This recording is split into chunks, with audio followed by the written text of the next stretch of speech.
নমস্কাৰ আপোনালোক আটাইকে থিংকাৰ এডুকেশ্যন দ্য ইনটুইশ্যন ক্লাছৰুমলৈ স্বাগতম জনাইছোঁ।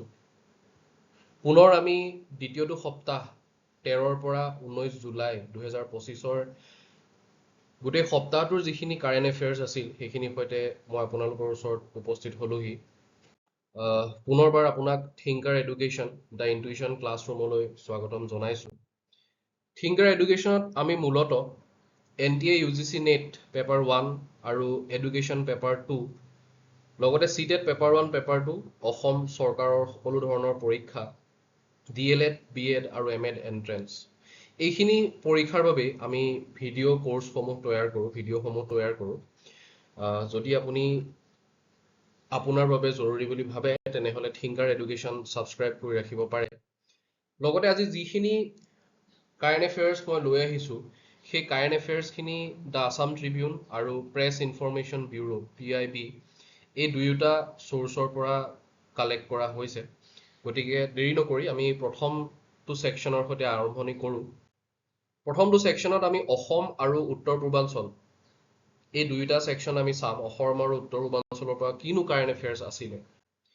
সকলোতকৈ প্ৰথমে এটা গুৰুত্বপূৰ্ণ প্ৰশ্ন, এই প্ৰশ্নটো পৰীক্ষাত অহাৰ খুবেই সম্ভাৱনা আছে। India's first water tech park inaugurated. ভাৰতবৰ্ষৰ প্ৰথমখন ৱাটাৰ প্ৰযুক্তিৰ পাৰ্ক বা উদ্যান কি কৰা হৈছে, উদ্বোধন কৰা হৈছে। খুদ মুখ্যমন্ত্ৰী হিমন্ত বিশ্ব শৰ্মা, ডক্টৰ হিমন্ত বিশ্ব শৰ্মা উপস্থিত আছিলে আৰু এয়া হৈছিলে জুলাই 12 তাৰিখে 2025 আৰু বাতৰিটো কভাৰ হৈছিলে 13 জুলাই তাৰিখে। ঠিক আছে, ক'ত কৰা হৈছে? সোণাপুৰ বগবাৰী অঞ্চলত কৰা হৈছে। কাৰ সৈতে কোলাবৰেশ্যন কৰা হৈছে সেইটো মনত ৰাখিব। Kolong Kopili, NABARD, ICAR, CIFA, fisheries department আৰু চেলকো ফাউণ্ডেশ্যন।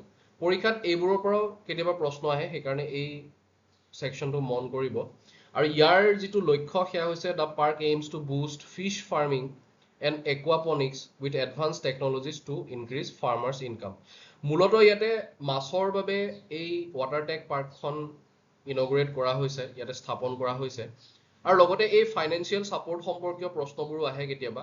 এছিয়ান ডেভেলপমেণ্ট বেংকৰ 800 কোটি টকাৰ এটা প্ৰজেক্টৰ জৰিয়তে এই ৱাটাৰ টেক পাৰ্কখন স্থাপন কৰা হৈছে। 5 lakhs for fisheries graduates and 2 lakhs for farmer under various scheme. গতিকে এই ৱাটাৰ টেক পাৰ্কৰ লগতে জড়িত স্কিম ছাপোৰ্টৰ কথাও আমি অকণমান আলোচনা কৰি ল'লো ইয়াতে। গতিকে এই প্ৰশ্নটো চিধা সুধিব পাৰে যে ক'ত স্থাপন কৰা হৈছে, কাৰ কোলাবৰেশ্যন, কোনে ফাইনেন্সিয়েলি ছাপোৰ্ট কৰিছে, সেই কথাখিনি আপোনালোকে এবাৰ চাই ল'ব। নিউ বেৰবেৰিজ স্পেচিছ ডিস্কভাৰ্ড ইন টাৱাং। ইয়াত বাকী কথাখিনি ইমান বেছি গুৰুত্বপূৰ্ণ নহয়, তথাপিও মই ইয়াতে সংযোগ কৰি দিছোঁ। মানে বাতৰিটোত যিখিনি কথা আহিছে সেই গোটেইখিনি মই দিছোঁ। তাৰ নামটো হৈছে বেৰবেৰিজ মাইৰিঅলা, চাইণ্টিফিক নেম। ক'ত ডিস্কভাৰ কৰা হৈছে? টাৱাঙত ডিস্কভাৰ কৰা হৈছে। এইটো এটা বেৰী প্ৰজাতিৰ এটা বেৰিজ হয়, গতিকে সেইটো আপোনালোকে এবাৰ মন কৰি ল'ব। এনেকুৱা ধৰণৰ প্ৰশ্ন কেতিয়াবা আহিব পাৰে। যি লিভিং ৰুট ব্ৰিজ আছিলে, সেই লিভিং ৰুট ব্ৰিজ আছে মেঘালয়ৰ ইষ্ট খাছী হিলছত। অতি শেহতীয়াকৈ ফাইনেন্স মিনিষ্টাৰ নিৰ্মলা সীতাৰমণ ডাঙৰীয়ানী নৰ্থ ইষ্টলৈ আহিছিলে, উত্তৰ পূৰ্বাঞ্চললৈ আহিছিলে আৰু তেওঁ বিশেষকৈ মেঘালয়ৰ চহৰা অঞ্চলটো ভ্ৰমণ কৰিছিলে। আৰু তেতিয়া লিভিং ৰুট ব্ৰিজৰ বাবে তেওঁ ইউনেস্কো টেগ দিয়াৰ কথা তেওঁ আলোচনা কৰিছিলে তাতে। আৰু লগতে এটা কথা মনত ৰাখিব যে ৰামকৃষ্ণ মিছন স্কুল, আশ্ৰম স্কুল ক'ত আছে? চহৰা। আজিকালি চহৰা বুলি কোৱা হয়। চেৰাপুঞ্জী যি ঠাই মেঘালয়ৰ, সেই তাতে কি কৰা হৈছে, এই লিভিং ৰুট ব্ৰিজখন আছে আৰু সেইখন ইউনেস্কো ৱৰ্ল্ড হেৰিটেজ ষ্টেটাছ পোৱাৰ বাবে তেওঁ এটা দাবী জনাইছে। ৰাক্ষসিনী পাহাৰ, এই বাতৰিটো কাৰেণ্ট এফেয়াৰ্ছত এইকাৰণেই অনা হ'ল যে শ্ৰী শ্ৰী টুক্ৰেশ্বৰী দেৱালয় আৰু শ্ৰী শ্ৰী সূৰ্য পাহাৰ এই দুয়োটা স্থান ক'ত আছে? গোৱালপাৰাত আছে। সেই কথাটো আপোনালোকে মনত ৰাখিব। আজিকালি প্ৰায় পৰীক্ষাত আহে। যিহেতু বাতৰিত শেহতীয়াকৈ ৰাক্ষসিনী পাহাৰ সম্পৰ্কে আহিছে, তাত এনক্ৰছ ছেটেলমেণ্টৰ কথা আহিছে, গতিকে ৰাক্ষসিনী পাহাৰ, টুক্ৰেশ্বৰী দেৱালয় আৰু সূৰ্য পাহাৰ ক'ত আছে আপোনালোকে মনত ৰাখিব। তাৰ পৰাই পৰীক্ষাত প্ৰশ্ন আহিব পাৰে। ক'ত আছে? গোৱালপাৰাত আছে, গোৱালপাৰা জিলাত। এই কথাটো মনত ৰাখিব। ইয়াত কোৱা হৈছে number of Tigers on the ৰাইজ ইন ওৰাং নেশ্যনেল পাৰ্ক। তো এটা খুব ভাল খবৰ যে ওৰাং টাইগাৰ ৰিজাৰ্ভ, যাক 2016 চনত টাইগাৰ ৰিজাৰ্ভ হিচাপে ঘোষণা কৰা হৈছিলে, সেই টাইগাৰ ৰিজাৰ্ভত কি হৈছে, তাৰ এৰিয়াও এক্সপাণ্ড কৰা হৈছে, 79 স্কুৱেৰ কিলোমিটাৰৰ পৰা 280 স্কুৱেৰ কিলোমিটাৰ কৰা হৈছে। আৰু তাতে কি হৈছে, last census reported 28 royal Bengal tiger. এইটো এটা খুব ভাল খবৰ যে তাত টাইগাৰ বাঢ়িছে। আৰু এই কথাটো কোনে কৈছে? ফৰেষ্ট মিনিষ্টাৰ চন্দ্ৰমোহন পাটোৱাৰীদেৱে কৈছে। আৰু লগতে অসমত ক'ত ক'তনো টাইগাৰ ৰিজাৰ্ভ আছে আৰু কেইখন টাইগাৰ ৰিজাৰ্ভ আছে সেই কথাখিনি মই দেখুৱাই দিছোঁ আকৌ এবাৰ। অসমত নামেৰি টাইগাৰ ৰিজাৰ্ভ, কাজিৰঙা, ওৰাং আৰু মানস, এই 4খন টাইগাৰ ৰিজাৰ্ভ আছে। উত্তৰ পূৰ্বাঞ্চলত পাকে tiger reserve, Kamlang tiger reserve, Namdapha, Tampa মিজোৰামত আছে। আৰু বাক্সা এখন আছে আমাৰ দাঁতিকাষৰীয়া ৱেষ্ট বেংগলত বা পশ্চিমবংগত আছে। এইখিনি কথা এবাৰ মন কৰি ল'ব। লগতে এলিফেণ্ট ৰিজাৰ্ভ 5খন আছে, চিৰাং ৰিপু, শোণিতপুৰ এলিফেণ্ট ৰিজাৰ্ভ, দিহিং পাটকাই, কাজিৰঙা কাৰ্বি আংলং, ধনশিৰি লাংডিং। এইখিনি কথাও এবাৰ মন কৰি ল'ব। 5 হাইকোৰ্ট চিফ জাষ্টিচ এপইণ্টেড। তো ভাৰতৰ যি ব্যৱস্থা, হাইকোৰ্টত যি ধৰণে চিফ জাষ্টিচ এপইণ্ট কৰা হয় সেইটো মই ইয়াতে দি দিছোঁ যে এপইণ্টমেণ্ট অফ জাজেছ কোনে এপইণ্ট কৰে। সুপ্ৰিম কোৰ্টৰ ক্ষেত্ৰত সদায় কোনে কৰে? President of India. এটা কথা মনত ৰাখিব, সুপ্ৰিম কোৰ্টৰে হওক বা চিফ জাষ্টিচ হওক বা জাজ হওক বা হাইকোৰ্টৰ জাজ হওক, সকলোকে কি কৰে? প্ৰেচিডেণ্ট অফ ইণ্ডিয়াই সকলোকে এপইণ্টমেণ্ট দিয়ে। আৰু ওথ টেকিং কি হয়? সুপ্ৰিম কোৰ্ট জাজেছ বা CJI ক্ষেত্ৰত, চিফ জাষ্টিচ অফ ইণ্ডিয়াৰ ক্ষেত্ৰত প্ৰেচিডেণ্টে ওথ টেকিং কৰে, কিন্তু হাইকোৰ্টৰ ক্ষেত্ৰত কোনে ওথ টেকিং কৰে? গভৰ্ণৰে কৰে। আৰু ইয়াৰ সৈতে জড়িত আৰ্টিকলো মই ইয়াতে দি দিছোঁ, আৰ্টিকল 124 সুপ্ৰিম কোৰ্টৰ কাৰণে আৰু 217 কি হয়? হাইকোৰ্টৰ কাৰণে। ইয়াত এটা ট্ৰিক্সো মই আলোচনা কৰি যাওঁ।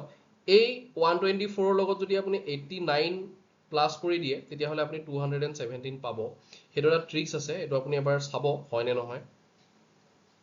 আৰু লগতে কাক CJI হিচাপে অনা হৈছে? গুৱাহাটী হাইকোৰ্টৰ ক্ষেত্ৰত justice Ashutosh Kumar appointed as chief justice of Guwahati high court. গতিকে অসমৰ পৰীক্ষাসমূহত এইটো প্ৰশ্ন অহাৰ সম্ভাৱনা থাকে। জাষ্টিচ আশুতোষ কুমাৰ, নামটো মনত ৰাখিব। নেশ্যনেল গ্ৰীণ ট্ৰিবিউনেল, বাতৰিটো বৰ্তমানৰ যিটো বাতৰি তাতকে ইয়াৰ সম্পৰ্কে যিখিনি কথা আছে সেইখিনি আপোনালোকে ভালকে চাই ল'ব যে এষ্টাব্লিছ কেতিয়া হৈছিলে? 2010 চনত হৈছিলে নেশ্যনেল গ্ৰীণ ট্ৰিবিউনেল এক্টৰ জৰিয়তে। পাৰপাছ কি হয়?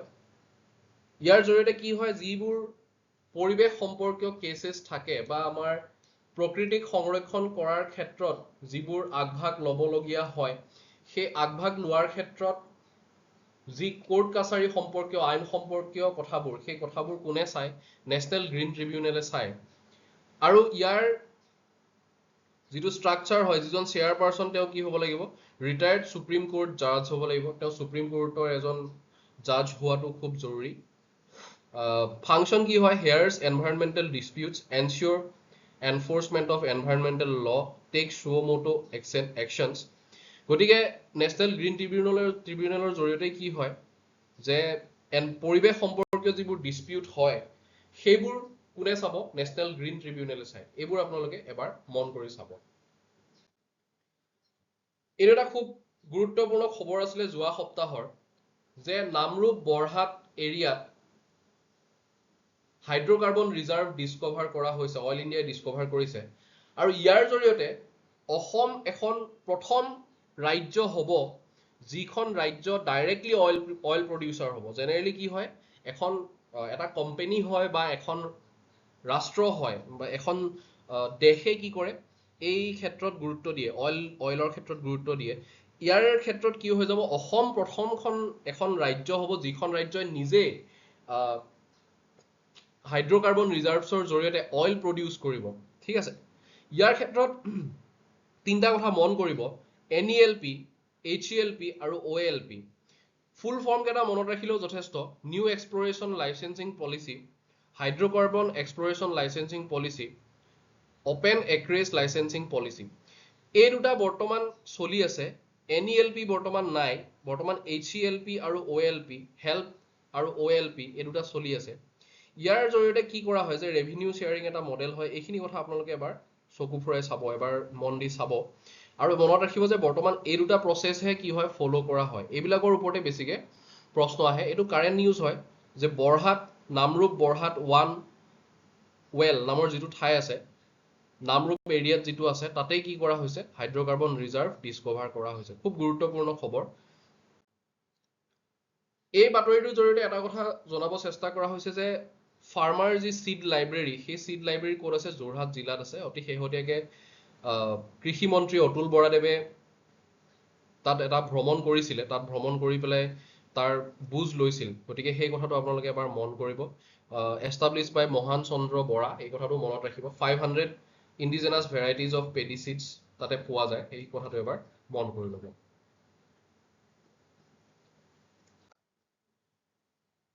ঠিক একেদৰে কেবিনেট যি বৈঠক হৈছিলে সেই কেবিনেট বৈঠকত অতি শেহতীয়াকৈ চৰকাৰে তেল উৎপাদনৰ ক্ষেত্ৰত এটা অইল এক্সপ্লৰেশ্যনৰ নতুন পলিচি লৈছে যিটো আমি HCLP আৰু OLPৰ কথা এইমাত্ৰ আলোচনা কৰি আহিলো তাৰ লগতে অন্যান্য কিছুমানো কৰা হৈছে আৰু তাৰ এটা বিশেষ গুৰুত্বপূৰ্ণ কথা হৈছে যে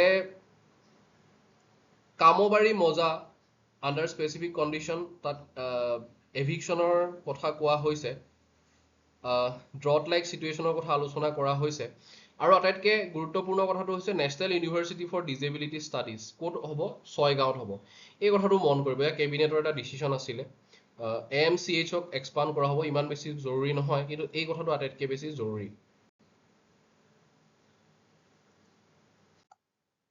তাৰ পাছত আমি ভাৰতবৰ্ষৰ যিবোৰ ৰাষ্ট্ৰীয় খবৰ ৰাষ্ট্ৰীয় কাৰেণ্ট এফেয়াৰ্ছ সেইখিনি আমি আলোচনা কৰিম প্ৰথম কথা আছে ইজৰো সম্পৰ্কে গগনয়ান মিছন আমি গগনয়ান মিছন কি হয় অকমান বেকগ্ৰাউণ্ডটো চাই লওঁ যে এয়া হ'ব ফাৰ্ষ্ট স্পেচ ফ্লাইট মিছন বাই ইজৰো এইমিং টু চেণ্ড ইণ্ডিয়ান এষ্ট্ৰনাটছ এষ্ট্ৰনাটবিলাকক গগননাথ বুলি কোৱা হ'ব এইটো কেতিয়াবা অপশ্যনৰ ষ্টেটমেণ্ট বেছ কুৱেশ্যনত আহি যাব যে তেওঁলোকক গগননাথ বুলি কোৱা হয় নে নহয় কৰা হ'ব আৰু ইয়াত কি ব্যৱহাৰ কৰা হ'ব GSLV Mark 3 যিটো স্যাটেলাইট সেইটো ব্যৱহাৰ কৰা হ'ব জিঅ' চিংক্ৰনাছ লঞ্চ ভেহিকল সম্পূৰ্ণ নামটো GSLV Mark 3 ইণ্ডিয়াৰ মোষ্ট পাৱাৰফুল ভেহিকল হয় স্যাটেলাইট লঞ্চ ভেহিকল সেইটো ব্যৱহাৰ কৰা হ'ব গগনয়ানৰ জৰিয়তে তাৰ পাছত আহিছে SMPS যিটো ইয়াতে সাৰ্ভিস মডিউল প্ৰপালচন সিস্টেমৰ কথা কোৱা হৈছে it helps the Gaganyaan spacecraft stay on the right path in space and return to earth safely it uses spatial engines and small thrusters to move and control the spacecraft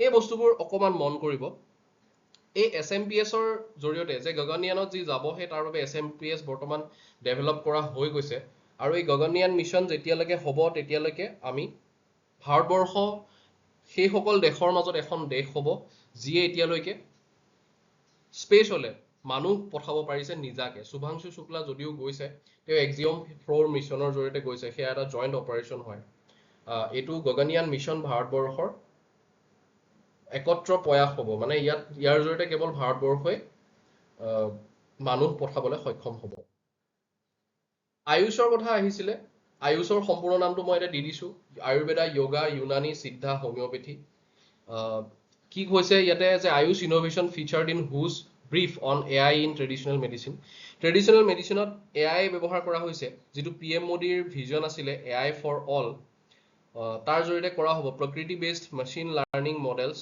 আয়ুৰ্জেনমিক্স Trinetra projects এইবোৰৰ কথা সম্পৰ্কে আলোচনা কৰা হৈছে গতিকে ministry of Ayush এটা ভাৰতবৰ্ষৰ এটা নতুন মিনিষ্ট্ৰী আছে সেই মিনিষ্ট্ৰীৰ জৰিয়তে এই প্ৰয়াস কৰা হৈছে আপোনালোকে এবাৰ মন কৰিব pan Indian voter list revision likely from next month তো ইয়াতে কোৱা হৈছে যে যি ভাৰতবৰ্ষৰ ভোটাৰ লিষ্ট তাক নতুন কৰা হ'ব আৰু ইয়াৰ জৰিয়তে কি কৰা হ'ব যে নিউ ইলিজিবল যিসকল ভোটাৰ যিসকলে 18 বছৰ পাইছে শেহতীয়াকে তেওঁলোকক ভোটাৰ লিষ্টত নাম সংযোগ কৰা হ'ব আৰু যিসকল ব্যক্তি বৰ্তমান নাই যিসকল মৃতক তেওঁলোকক কি কৰা হ'ব তেওঁলোকৰ নামবোৰ আঁতৰাই দিয়া হ'ব বা কোনোবাই যদি নিজৰ স্থান পৰিৱৰ্তন কৰিছে সেই ক্ষেত্ৰতো নতুন স্থান সম্পৰ্কে দিয়া হ'ব এইবোৰ কথা মন কৰিব আৰু ইয়াতে আৰ্টিকেল যিটো জড়িত হৈ আছে সেয়া হৈছে 324 ইলেকশ্যন কমিশ্যন এই কথাটো এবাৰ চাই ল'ব এবাৰ মন কৰিব BrahMos provided instrumental in Operation Sindoor তো সেই বাতৰিটো মই এটা কাৰণে স্কিপ কৰিব লগা হ'ল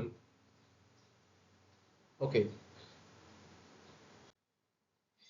Citizen must know value of freedom of speech সেই বাতৰিটোৰ জৰিয়তে মই আগৰ যি দুটা শ্লাইড আছিলে সেই দুটা শ্লাইড মই আকৌ যেতিয়া PDF প্ৰভাইড কৰিম সেই দুটা মই আঁতৰ কৰি দিম, চিন্তা কৰিব নালাগে। সেই দুটা বৰ বেছি ইম্পৰ্টেণ্টো নাছিলে আৰু মই প্ৰিভিয়াছ ক্লাছৰ পৰা সেইখিনি ৰিজিউম হৈ গৈছিলে। যি নহওক, citizens must know value of freedom of speech. তো ফ্ৰীডম অফ স্পীচ 19(1) এৰ ভিতৰত আহে আৰু ইয়াত ৰিজনেবল ৰেষ্ট্ৰিকশ্যন লগোৱা হয় 19(2) সাবক্লজ 2, আৰ্টিকল 19 সাবক্লজ 2ৰ জৰিয়তে। এইখিনি কথা এবাৰ মন কৰি ল'ব। তো ইয়াতে হৈছে কি যে আমাৰ ফ্ৰীডম অফ স্পীচটো সকলোৰে থাকে, কিন্তু ফ্ৰীডম অফ স্পীচ থকাৰ লগতে সি নেশ্যনেল ইণ্টিগ্ৰিটিত যাতে প্ৰভাৱ নেপেলায়, ই যাতে মিছ ইউজ নহয় ডিজিটেল প্লেটফৰ্মৰ ক্ষেত্ৰত, বা অনলাইন হেট স্পীচ যাতে আমি দিব নোৱাৰোঁ। বৰ্তমান কি হয়, ছ'চিয়েল মিডিয়া সকলোৱে ব্যৱহাৰ কৰে আৰু যাৰ যি ইচ্ছা তাকে মানুহে ক'ব পাৰে। গতিকে সেই ক্ষেত্ৰত যাতে অকণমান অধিনিয়ম আনিব পাৰি, অকণমান ৰেষ্ট্ৰিকশ্যন আনিব পাৰি, তাৰ ওপৰতেই বিশেষভাৱে সুপ্ৰিম কোৰ্টে এটা অৰ্ডাৰ পাছ কৰিছে। India always stood by its regional partners. তো এইটো বিমষ্টেকৰ এটা কনভেনশ্যন আছিলে, সামিট আছিলে। তো বিমষ্টেকৰ জৰিয়তে কি কৰা হৈছে যে কোৱা হৈছে ইণ্ডিয়াই সদায় নিজৰ ৰিজিয়নেল পাৰ্টনাৰখিনিৰ ওচৰত সদায় কাষত থাকে। আমি দেখা পাইছিলোঁ শেহতীয়াকৈ ম্যানমাৰত যেতিয়া ভূমিকম্প হৈছিলে, সেই ভূমিকম্পৰ সময়ত ভাৰতবৰ্ষই ৰিজিয়নেল পাৰ্টনাৰ হিচাপে সকলোতকৈ আগতে গৈ তেওঁলোকৰ ওচৰত উপস্থিত হৈছিলে। লগতে আমি বিমষ্টেকৰ অকণ বেকগ্ৰাউণ্ড চাই ল'ম। বিমষ্টেক আৰম্ভ হৈছিলে 1997 চনত বেংকক ডিক্লাৰেশ্যনৰ জৰিয়তে, এইটো কথা মনত ৰাখিব। আৰু ইয়াত 7খন মেম্বাৰ কাণ্ট্ৰি আছে বৰ্তমান, কিন্তু ইনিচিয়েলি 7খন নাছিলে, বাংলাদেশ, ইণ্ডিয়া, শ্ৰীলংকা, থাইলেণ্ড আছিলে। পাছত আহি পেলাই ইয়াত সংযোগ হৈছে বাকীকেইখন, নেপাল সংযোগ হৈছে, ভূটান 2004 আহিছে, ম্যানমাৰ পিছত আহিছে। গতিকে ইয়াক প্ৰথমে বিষ্টেক বুলি জনা গৈছিলে, যে Bangladesh, India, Sri Lanka, Thailand economic cooperation বুলি জনা হৈছিলে। বৰ্তমান ইয়াক বিমষ্টেক বুলি কোৱা হয়, Bay of Bengal initiative for multi sectoral technical and economic cooperation. এইখিনি কথা এবাৰ মনত ৰাখিব। অৰিজিনেলি ইয়াক বিষ্টেক কোৱা হৈছিলে, বৰ্তমান ইয়াক বিমষ্টেক বুলি কোৱা হয়। আৰু লগতে ইণ্ডিয়াৰ যি নেইবাৰহুড ফাৰ্ষ্ট পলিচি সেই কথা সম্পৰ্কে কোৱা হৈছে। লগতে disaster preparedness, response coordination, resilience in the Bay of Bengal region, এই সম্পৰ্কে কি কৰা হৈছে, আলোচনা কৰা হৈছে। এখন নতুন আঁচনি কেন্দ্ৰীয় চৰকাৰে আনিছে, কেবিনেট চৰকাৰে আনিছে, সেইখনৰ নাম হৈছে PM ধন্য কৃষি যোজনা।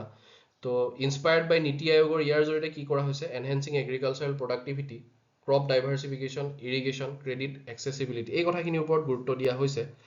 য'ত 36টা এক্সিষ্টিং স্কিম আৰু 11টা মিনিষ্ট্ৰী সংযোগ কৰা হৈছে, ঠিক আছে। তো ডিষ্ট্ৰিক্ট কেনেকৈ চিলেকশ্যন কৰা হ'ব সেইটো কথা মনত ৰাখিব। Low' productivity, low' cropping intensity, less credit disbursement, minimum district per state UT will be selected, minimum অন্তত এখন ডিষ্ট্ৰিক্ট প্ৰত্যেকখন ষ্টেটৰ পৰা চিলেক্ট কৰা হ'ব। আৰু ইয়াক চিলেক্ট কৰোঁতে এছপিৰেশ্যনেল ডিষ্ট্ৰিক্ট প্ৰগ্ৰাম যিটো আছিলে, সেই এছপিৰেশ্যনেল ডিষ্ট্ৰিক্ট প্ৰগ্ৰামৰ পৰা ইনফ্লুৱেঞ্চ লোৱা হ'ব। এতিয়া এছপিৰেশ্যনেল ডিষ্ট্ৰিক্ট প্ৰগ্ৰাম কি হয়, সেয়া হৈছে যিবোৰ ট্ৰাইবেল অঞ্চল, জেনেৰেলি অসমৰ পৰা তেনেকৈ ইমান বেছি নাই, কিন্তু যিবোৰ ট্ৰাইবেল অঞ্চল, সেই ট্ৰাইবেল অঞ্চলবিলাকত যাতে তেওঁলোকে যাতে আগবাঢ়ি যাব পাৰে, পিছপৰা জিলা, কিন্তু ইয়াতে এছপিৰেশ্যনেল শব্দটো শুনিবৰ বাবে ভাল হওক সেইবাবে তেওঁলোকে ব্যৱহাৰ কৰে। তো সেই এছপিৰেশ্যনেল ডিষ্ট্ৰিক্ট প্ৰগ্ৰামৰ দৰেই কি কৰা হ'ব, এই ধন্য কৃষি যোজনা ব্যৱহাৰ কৰা হ'ব। আৰু ই কি হয়, SDG 2ৰ লগত লিংক হৈ থাকে, সেইটো কথাও মনত ৰাখিব। লগতে কি হয়, fast track development in agriculture and allied sector in 100 low' performing district, 100খন district ইয়াতে কি কৰা হ'ব, চিলেক্ট কৰা হ'ব। India carries out successful trial of Akash prime missile. Akash prime missile কোনে কৰিছে, DRDOয়ে কৰিছে, ডিফেন্স ৰিচাৰ্চ এণ্ড ডেভেলপমেণ্ট অৰ্গেনাইজেশ্যনৰ জৰিয়তে। তাৰ লগত ভাৰত ইলেক্ট্ৰনিক্স, ভাৰত ডাইনামিক্স আছে। গতিকে তাৰ লগতে অন্য দুটা হৈছে পৃথিৱী 2 আৰু অগ্নি 1, এইকেইটাও কৰা হৈছে। সেয়া এটা খুব গুৰুত্বপূৰ্ণ কথা যে আকাশ তীৰ মিছাইল অপাৰেশ্যন সিন্দুৰৰ সময়ত ব্যৱহাৰ কৰা হৈছিলে, সেইবাবে বৰ্তমান আকাশ প্ৰাইম মিছাইলো কি কৰা হৈছে, আমি ইয়াত ছাকচেছফুলি আমি ইয়াত ট্ৰায়েল দিলোঁ। গতিকে ইয়াকো আমি অহা সময়বোৰত আমি ব্যৱহাৰ কৰিব পাৰিম। CBSEয়ে চুগাৰ বোৰ্ড, এনেকৈ চুগাৰ বোৰ্ড ব্যৱহাৰ কৰিছিলে, য'ত স্কুলবিলাকত এনেকৈ খাদ্য বস্তুবোৰ ৰখা হৈছিলে, যেনে আমি যিবোৰ ড্ৰিংকছ আমি ব্যৱহাৰ কৰোঁ তাৰ তলত ক'ত কিমান চুগাৰ আছে সেই কথাটো দেখুৱাইছে। পানীত একেবাৰে কম চুগাৰ আছে সেই কথাটো দেখুওৱা হৈছে, তাৰ পৰা কাৰ্যক্ৰমে কোকা কোলালৈকে দেখুওৱা হৈছে। ঠিক তেনেকৈ কি কৰা হ'ব, এতিয়া অইল বোৰ্ড অনা হ'ব, অইল বোৰ্ড, য'ত এনেকৈ এখন বোৰ্ডত কি কৰা হ'ব, ক'ত কিমান অইল কণ্টেণ্ট থাকে সেইবোৰ দিয়া হ'ব। গতিকে কেতিয়াবা প্ৰশ্ন আহিব পাৰে যে এইটো কোনে লঞ্চ কৰিছিলে, বেলেগ বেলেগ অপশ্যন থাকিব, আপোনালোকে CBSEটো চিলেক্ট কৰিব লাগিব। ঠিক আছে all parties on board on Justice Verma impeachment তো ইয়াতে ইম্পিচমেন্টৰ প্ৰচিডিউৰটো মই ইয়াতে ডেছক্ৰাইব কৰি দিছো যে জাষ্টিস বাৰ্মা সম্পৰ্কে যথেষ্ট বাতৰি আমি দেখিবলৈ পাইছিলো শেহতীয়াকে আৰু তাৰ পৰাই কেনেকে ইনিচিয়েশ্যন কৰা হয় আৰু এজন জাষ্টিসক কেনেকে ৰিমুভ কৰা হয় এই কথাখিনি আমি ইয়াতে দিছো ইন্টাৰনেশ্যনেল বাতৰিসমূহ আমি চাম এতিয়া কম্বোডিয়াৰ এখন ঠাই Khmer rouge brutality in UNESCO world heritage site মূলতঃ তিনিটা সাইট তাতে কি কৰা হ'ব সংযোগ কৰা হ'ব আৰু এই Cambodian site Khmer rouge brutality UNESCO heritage লিষ্টত অহাৰ কাৰণটো হৈছে যে 1975 চনৰ পৰা 79 চনলৈকে তাত যি ৰিগাইম আছিলে ব্ৰুটেল ৰেজিমে আছিলে সেই ৰেজিমেৰ জৰিয়তে মানুহৰ ওপৰত যি অত্যাচাৰ হৈছিলে force labour starvation torture disease without medical care এই কথাবোৰ যি হৈছিলে যিবোৰ হিউমেন এট্ৰচিটিজ আছিলে সেই কথাখিনি প্ৰিজাৰ্ভ কৰি ৰাখিবৰ বাবে ইউনেস্কো হেৰিটেজ লিষ্টত কি কৰা হৈছে এইখিনি তিনটা সাইট কি কৰা হৈছে সংযোগ কৰা হৈছে এবাৰ আপোনালোকে চাই ল'ব যেহেতু ইউনেস্কো হেৰিটেজ সাইট এটা খুব গুৰুত্বপূৰ্ণ অঞ্চল হয় গতিকে পৰীক্ষাত ইয়াৰ পৰা অহাৰো সম্ভাৱনা থাকে হাৱাই কমিউনিটি কথা কোৱা হৈছে আমি জানিব লাগিব হাৱাই কমিউনিটি ক'ত আছে এখন হৈছে সাউথ আমেৰিকা এখন হৈছে নৰ্থ আমেৰিকা এইখিনি হৈছে ইউএছএ তাৰ ওচৰতে কি আছে হাৱাই আছে তো ইয়াতে কি হয় ল্যান্ডখিনি বহুত ড্ৰাই হয় ড্ৰাই এণ্ড হট হয় লগতে যিখিনি লোকেশন হয় লাহাইনা মউই ঠাইখিনিৰ কথা কোৱা হৈছে তাৰ নিচিনা হ'ব নেকি সেই কথাটো কোৱা হৈছে আৰু ইয়াতে ৱাইল্ড ফায়াৰ হৈছিলে 2023 চনত আগষ্টত এতিয়া হাৱাই এই ৱায়ানে ওৱাহু অঞ্চলটোত হ'ব পাৰে তাৰ এটা সম্ভাৱনা দেখিছে সেইবাবে এই বাতৰিটো ইয়াত আহিছিলে গতিকে আপোনালোকে হাৱাই ক'ত আছে এইটো কথা জনাটো দৰকাৰী আৰু হাৱাই এটা পিৱাইকিউত মই আলোচনা কৰিছিলো যে হাৱাইও কি হয় ইউনাইটেড ষ্টেটছৰ এটা অংশ হয় তাৰ পাছত আকৌ ইউনেস্কো ৱৰ্ল্ড হেৰিটেজ লিষ্টৰ কথা আহিছিলে যে মাউণ্ট কুমগাং ক'ত আছে নৰ্থ কোৰিয়াত সেই মাউণ্ট কুমগাং কি কৰা হৈছে এইটো হৈছে মাউণ্ট কুমগাং ইফালে সাউথ কোৰিয়া ইফালে নৰ্থ কোৰিয়া তো মাউণ্ট কুমগাং ৱৰ্ল্ড হেৰিটেজ সাইটত অহাৰ কথা আছে যেনেকে আমাৰ ৱেষ্টাৰ্ণ ঘাটছ ৱৰ্ল্ড হেৰিটেজ সাইটত আছে গতিকে সেইটো কথা আপোনালোকে চাব 12,000টা পিক প্ৰায় তাতে আছে গতিকে সেই কথাটো বাতৰিত আছিলে এটলিষ্ট মাউণ্ট কুমগাং ক'ত আছে সেই কথাটো মনত ৰাখিলেও যথেষ্ট হ'ব অষ্ট্ৰেলিয়াত লাৰ্জেষ্ট এভাৰ মিলিটাৰী ড্ৰিলছ হৈ গ'ল আৰু মই এই বাতৰিটো এই কাৰেণ্ট এফেয়াৰ্ছটো এই কাৰণে কাভাৰ কৰিলোঁ কাৰণ ইয়াতে ভাৰতবৰ্ষও পাৰ্টিচিপেট কৰিছে আৰু লগতে ইণ্ডো স্পেচিফিক ৰিজনৰ বেটাৰ ছিকিউৰিটিৰ কাৰণে এই ড্ৰিলটো কৰা হৈছিলে আৰু ইণ্ডো পেচিফিক ৰিজন বুলি ক'লে আমি এইখিনি বুজো একদম অষ্ট্ৰেলিয়াৰ পৰা ইণ্ডিয়া চাইনা ফিলিপিনছ জাপান এই গোটেই অঞ্চলটো কি হয় ইণ্ডো পেচিফিক ৰিজনত পৰে ঠিক আছে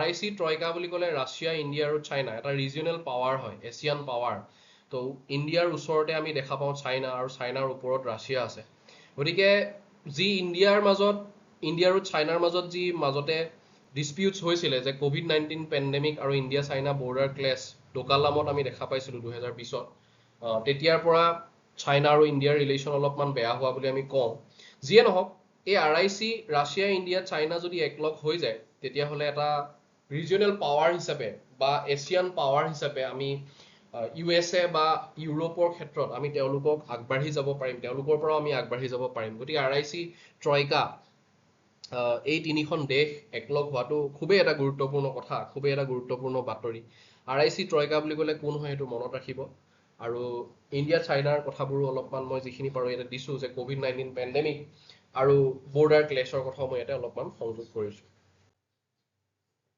নেটোৰ চিফজনে ভাৰতবৰ্ষৰ ওপৰত চেংচন লগাইছিলে যে কেনেকুৱা চেংচন আছিলে যে ভাৰতবৰ্ষই যদি ৰাছিয়াৰ পৰা অইল লয় তেতিয়াহ'লে ভাৰতবৰ্ষৰ ট্যাৰিফ বঢ়াই দিয়া হ'ব এনেকুৱা ধৰণৰ এটা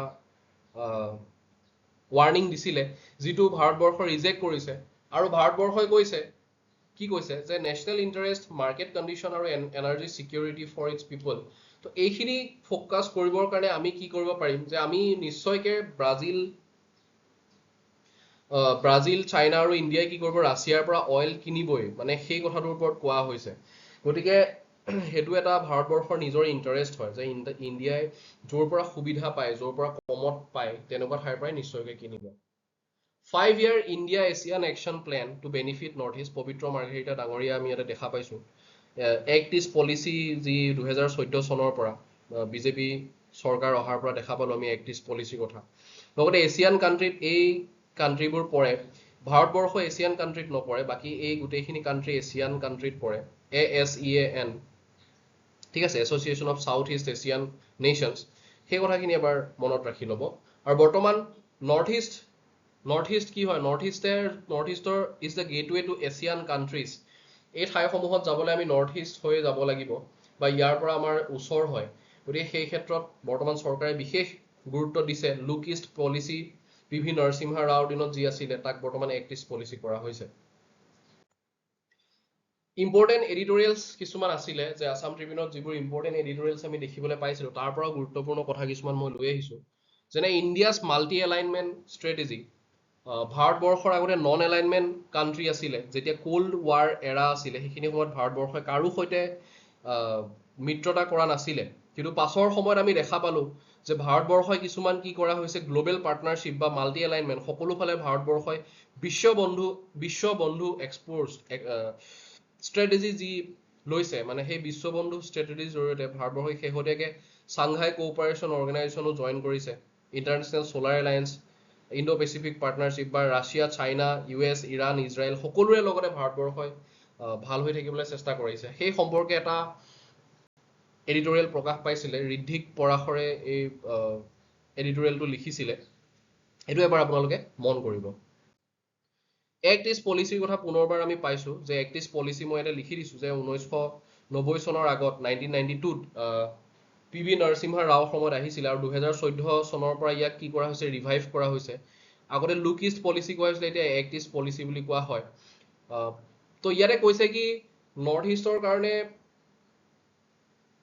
হেল্থ কেয়াৰ ইম্প্ৰুভ কৰাটো খুব বেছি জৰুৰী এক্ট ইষ্ট পলিচিৰ লগতে যিহেতু আমাৰ ইয়াতে হেল্থ কেয়াৰ কণ্ডিশ্যন বৰ বেছি ভাল নহয় সেই সম্পৰ্কে এটা ইয়াতে আহিছে আৰু তাৰ ক্ষেত্ৰত তেওঁলোকে কি কৈছে পাব্লিক প্ৰাইভেট পাৰ্টনাৰশ্বিপ যেনে টাটা চনছৰ বা Tata trust Assam cancer care ফাউণ্ডেশ্যনৰ যি আমি দেখা পালোঁ শেহতীয়াকৈ তো তেনেকুৱা ধৰণৰ এটা সম্ভাৱনাৰ কথা এই এডিটৰিয়েলটোত প্ৰকাশ পাইছে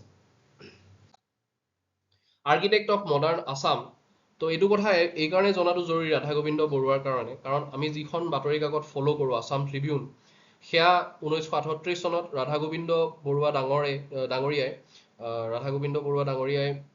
1938 চনত ইয়াক এখন উইকলি হিচাপে পাব্লিছ কৰিছিলে লগতে দৈনিক অসমখন the first Assamese daily news paper 1965 চনত আৰম্ভ কৰিছিলে লগতে তেওঁ স্পৰ্টছৰ ক্ষেত্ৰতো বিশেষ কণ্ট্ৰিবিউশ্যন দিছিলে যে Bordoloi trophy football tournament Nehru stadium RG Barua sports complex ঠিক আছে fire rifle club Assam flying club এই গোটেই কথাবোৰ তেওঁ গুৰুত্ব দিছিলে সেইবাবে তেওঁৰ বিষয়ে অকণমান এই এডিটৰিয়েলটোত পাব্লিছ হৈছিলে আৰু তেওঁক আৰ্কিটেক্ট অফ মডাৰ্ণ আছাম বুলি কোৱা হয় যিহেতু তেওঁ জাৰ্নেলিজম আৰু স্পৰ্টছ আৰু লগতে সকলো ক্ষেত্ৰতে তেওঁ বিশেষ গুৰুত্বপূৰ্ণ অৰিহণা আগবঢ়াইছিলে সেইবাবে এই এডিটৰিয়েলটো বিশেষভাৱে গুৰুত্বপূৰ্ণ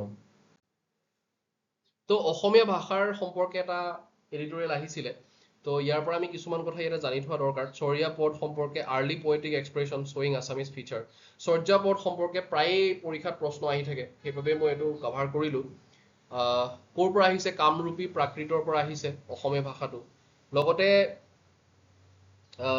ক্লাছিকেল ষ্টেটাছ আমি কিয় পাইছোঁ কাৰণ প্ৰায় 1500 বছৰ পুৰণি এটা ভাষা আমাৰ গ্ৰামাৰ আছে নিজৰ তো 2024 চনত ইয়াক ক্লাছিকেল লেংগুৱেজৰ ষ্টেটাছো দিয়া হৈছে তো এই কথাবোৰ আপোনালোকে এবাৰ চাব এই এডিটৰিয়েলটো পাৰিলে এবাৰ পঢ়ি চাব পাৰে আছাম SDG পেৰাডক্স তো অসমৰ SDG যি শেহতীয়াকৈ SDG ৰিপৰ্ট পাব্লিছ হৈছে সেই সম্পৰ্কে আহিছে 28খন ৰাজ্যৰ ভিতৰত 23 নম্বৰ স্থানত অসমৰ স্থান আহিছে আৰু স্ক'ৰ কিমান পাইছিলে 71 পাইছিলে হায়েষ্ট আছিলে মিজোৰামৰ 81 আৰু লৱেষ্ট আছিলে বিহাৰৰ গতিকে এই ক্ষেত্ৰত আমি বিশেষ গুৰুত্বপূৰ্ণ ভূমিকা গ্ৰহণ কৰিব লাগিব চৰকাৰে SDG 1 নো পভাৰ্টি সেই ক্ষেত্ৰত আমি বেষ্ট মানে আমি আগবাঢ়ি যাব পাৰিছোঁ বাকী poor performing area quality education zero' hunger আৰু ইণ্ডাষ্ট্ৰি ইনোভেশ্যন ইনফ্ৰাষ্ট্ৰাকচাৰৰ ক্ষেত্ৰত আমি বহুত ল' স্ক'ৰ আমাৰ আহিছে সেই কথাটো কৈছে আৰু উইকেষ্ট ডিষ্ট্ৰিক্ট আমাৰ কি হয় ধুবুৰী হয় বেষ্ট ডিষ্ট্ৰিক্ট হৈছে নৰ্থ ইষ্টৰ নাহথিয়াল মিজোৰামৰ সেই ৰাজ্যখনে হায়েষ্ট স্ক'ৰ কৰিব পাৰিছে এডুকেশ্যনৰ ক্ষেত্ৰত আমাৰ এতিয়াও প'ৰ হৈ আছে বুলি কোৱা হয় হেল্থ কেয়াৰৰ ক্ষেত্ৰতো প'ৰ হৈ আছে গতিকে এইটো এবাৰ আপোনালোকে চোৱাটো জৰুৰী ইয়াৰ পাছত উদয়াদিত্য ভৰালীদেৱৰ বিষয়ে আহিছিলে বিশেষকৈ তেওঁৰ যি ৰাইটিংছ সেইবোৰ প্ৰায় অসমবাণী অসমীয়া প্ৰতিদিন সাদিন ইত্যাদিত প্ৰকাশ পাইছিলে ভুৱন ৰাভা এৱাৰ্ড তেওঁ পাইছিলে সাহিত্য একাডেমী ট্ৰান্সলেশ্যন ফৰ বীৰেন বৰুৱাছ ঠিকনা সাধাপ তাৰ বাবে পাইছিলে তেওঁ সেই কথাটো আপোনালোকে মন কৰিব জাতি সমস্যা প্ৰসংগ এই কিতাপখন তেওঁৰ হয় এই কথাটো মনত ৰাখিব উদয়াদিত্য ভৰালী প্ৰায় তেওঁৰ 6 জুলাইত মৃত্যু হোৱাৰ পাছত তেওঁ সম্পৰ্কে বাতৰিবোৰ আমি দেখিবলৈ পাইছোঁ আৰু এইটো আৰ্টিকলটোত যিটো এডিটৰিয়েল তাত সম্পূৰ্ণ তেওঁৰ বিষয়ে ইয়াতে প্ৰকাশ পাইছে গতিকে সেইবাবে আপোনালোকে বিশেষভাৱে গুৰুত্ব দিব তেওঁৰ সম্পৰ্কে প্ৰশ্ন আহিব পাৰে পৰীক্ষাত যি কি নহওক শেষত সকলোকে ধন্যবাদ জনাইছোঁ আৰু সপ্তাহটোত যিবোৰ গুৰুত্বপূৰ্ণ খবৰ আছিলে সেইখিনি আপোনালোকৰ ওচৰলৈ লৈ আহিলোঁ লগতে 60001409 এই নাম্বাৰটোত আপোনালোকে কণ্টেক্ট কৰিব পাৰে যদি এই উইকলি PDFবোৰ আপোনালোকক প্ৰয়োজন হয় বা মান্থলি কম্পাইলেশ্যনো যদি আপোনালোকক লাগে কাৰেণ্ট এফেয়াৰ্ছৰ কণ্টেক্ট কৰিব পাৰে নাম্বাৰটোত লগতে যিসমূহ পৰীক্ষাৰ বাবে আমি কোৰ্চসমূহ লঞ্চ কৰোঁ সেয়া আপোনালোকক ইতিমধ্যে কোৱাই হ'ল মান্থলি 500 বা 2500 ফৰ 6 মান্থ সেই কথাটো কৈ দিলোঁ থিংকাৰ আমাৰ টেলিগ্ৰাম চেনেলটো ছাবস্ক্ৰাইব কৰি ৰাখিব তাত আমি মক টেষ্ট PYQ বিলাক ডিছকাশ্যন কৰোঁ Telegram Thinker Education YouTube Thinker Education YouTube Himanka Kakati Instagram Himanka Kakati লগতে এটা কথাই কওঁ বিফলতাই কেতিয়াও অজুহাত নামানে সফলতাৰ ব্যাখ্যা নিষ্প্ৰয়োজন বিফল হ'লে আপুনি একো কৈ থাকি লাভ নাই শেষত আমি এটাই কথা মেইনটেইন কৰিব লাগে সেয়া হৈছে চাইলেন্স বহুত বহুত ধন্যবাদ ভিডিঅ'টো চোৱাৰ বাবে যদি কাৰোবাৰ প্ৰয়োজন বুলি ভাবে ভিডিঅ'টো শ্বেয়াৰ কৰি দিব পাৰে আৰু লগতে আমাৰ চেনেলটো ছাবস্ক্ৰাইব কৰি ৰাখিব পাৰে থেংক ইউ so much